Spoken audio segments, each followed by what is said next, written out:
kan lagi rame nih menjelang Lebaran, tren busana Muslim nih di Pasar Tanah Abang diburu nih soal ini busana Muslimnya Lesti Kejora nih. Mungkin seperti apa mungkin sebagai pengamat fashion nih, sebagai desainer juga. Ya, namanya juga Lebaran kan setahun sekali. Lebaran harus punya misi. Lebaran harus berubah dari tahun lalu. Sementara kalau dilihat bajunya kan tidak banyak berubah. Jadi pada saat orang mau tren, bisa bajunya pendek, bisa panjang, bisa lengan pendek, bisa lengan panjang gitu kan. Tapi kalau baju muslim semuanya panjang, jadi nggak ada perubahan. Jadi yang dirubah adalah gimmicknya, dirubah adalah ceritanya, dirubah adalah dongengnya gitu. Jadi bajunya sekarang diceritakan bahwa ada si A, si B, si C yang bisa berusaha untuk membuka perasaan kita supaya bergaya seperti dia gitu. Apakah harus selalu berburu pakaian yang embel-embel dengan nama artis nih kalau mau Lebaran sendiri, Mas Sony? Satu-satunya berdagang adalah mencari orang-orang yang bisa dibuat simbol, buat ikon supaya produknya laku. Jadi pada saat apapun bentuknya, kadang-kadang orang tidak berpikir apakah ini ceritanya melenceng dari kaidah Islami atau tidak, enggak apa-apa. Yang penting adalah bagaimana menjual. Ingat nggak tahun lalu terus begitu kita masuk ke Tanah Abang itu baju Andin karena ikatan cinta ya kan. Nah sekarang mungkin ada cerita lagi baru lagi yang harus dibuat untuk membuat supaya cerita ini bisa bergulir dan pakaian itu bisa lebih laku. Kalau dibilang yang namanya tren sama lata itu bedanya tipis gitu ya.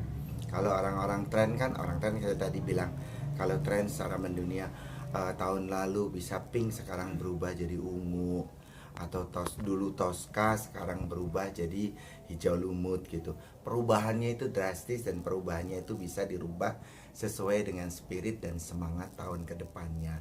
Tapi kalau itu tidak bisa diubah karena bajunya itu aja, maka yang dibuat gimmicknya adalah ikon-ikon yang ada di negeri ini, yang lagi hype, yang lagi kena musibah, yang lagi kena istilahnya kena hujatan gitu. Itu bisa menjadi satu pemicu untuk membuat gimmicknya menjadi makin menarik. Oke.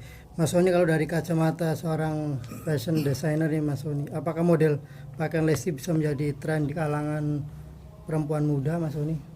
Dari dulu selalu begitu bahwa misalnya sesuatu yang dekat dengan masyarakat. Jadi kalau misalnya pakai kerudungnya ya seperti itu biasa-biasa saja, pakai bajunya deket gitu ya. Kenapa tahun lalu Andin bisa dekat kepada masyarakat? Karena Andin itu seolah-olah dekat dengan masyarakat karena tubuhnya, modelnya, proporsinya seperti kebanyakan rakyat biasa. Tidak terlalu tinggi kayak model badannya sintal seperti itu, tidak, tetapi lebih dekat dengan masyarakat awam apa adanya. Itu juga menjadi sesuatu panutan di mana kita bisa melihat bahwa pada saat itu bergulir, orang bisa merasakan, oh saya seperti si A, si B, si C. Nah kalau sekarang kali ini kita bicara mengenai Lesti gitu ya. Lesti adalah tipe perempuan yang cantiknya sederhana, bersahaja, gaya berpakaiannya ya seperti itu. Tapi dia memiliki kelebihan yaitu jadi selebritis. Nah itu yang menjadi tuntutan. Ditambah lagi dengan penderitaannya si Lesti pada saat dia dianiaya sama suaminya. Dan sekarang karena merasa sudah tidak diberi pekerjaan sama industri pertelevisian, jadi itulah yang diangkat. Itulah yang akan diangkat sehingga seolah-olah kenapa bisa jadi begini. Bagaimana kalau kita membuat ini menjadi sebuah penghargaan untuk menghargai seorang Lesti. Jadi Lebaran ini berlestiria. Oke. Tapi kalau secara fashion nih, apa yang menarik dari Lesti sendiri nih ketika ada berhijab, terus gamisnya, kaftannya? Dalam istilah fashionnya aja sebetulnya sudah salah kaprah. Bicara busana muslim, sebetulnya itu busana islami bukan muslim. Kalau muslim itu syaratnya bisa baca syahadat. baju bisa baca syahadat tidak ya. Terus kemudian yang kedua, ngomong gamis. Gamis itu kalau diklik di Google pakai H di belakangnya, yang keluar cowok-cowok brewok Arab. Karena gamis itu pakaian pria bukan pakaian perempuan. Karena apa? Karena mengatakan dress itu kejauhan karena terlalu Inggris, sehingga diganti gamis. Padahal dari mereka semua mengatakan bahwa pakaian perempuan tidak boleh menyerupai laki-laki. Wow, udah ada banyak banget, terus ditambah lagi sekarang pakai topi cowok juga ada, ya kan gitu. Jadi sebetulnya tren ini sudah rancu dari awalnya, sehingga kalau kita bicara secara tren kayaknya agak sedikit ambigu gitu ya, membingungkan gitu. Jadi ini juga perlu pelurusan. Terus kemudian kalau misalnya tren, itu semua tren di dunia itu adalah mengakses budaya setempat ya. Mau itu dari London, Milan, Paris, New York, ataupun di Hong Kong, ataupun di Singapura, mengangkat budaya setempat. Tapi masyarakat kita justru mengangkat budaya Arab ya. Itu juga menjadi pertanyaan. Itu sebabnya kenapa mereka gembar-gembor dulu akan menjadi pusat mode dunia 2023, tidak berhasil, kita udah lewat, nggak ada apa-apa. Oh mungkin akan menjadi 2025, ya kita harapkan aja.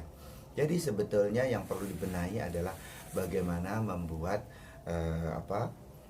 jadi lebaran, kreasi lebaran dan tren busana Indonesia yang Islami ini harusnya memiliki karakter yang sangat Islami gitu, dan memiliki karakter yang Indonesia juga.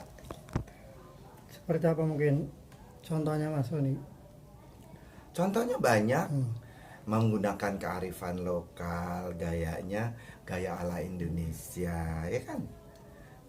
Zaman dulu ada namanya yang memberikan kita Ibu Fatmawati. Sampai sekarang itu tokohnya masih ada, keluarga dari Gus Dur, ada Yeni Wahid, keluarga, semuanya menggunakan khas Indonesia. Kenapa tidak? Oke, cukup.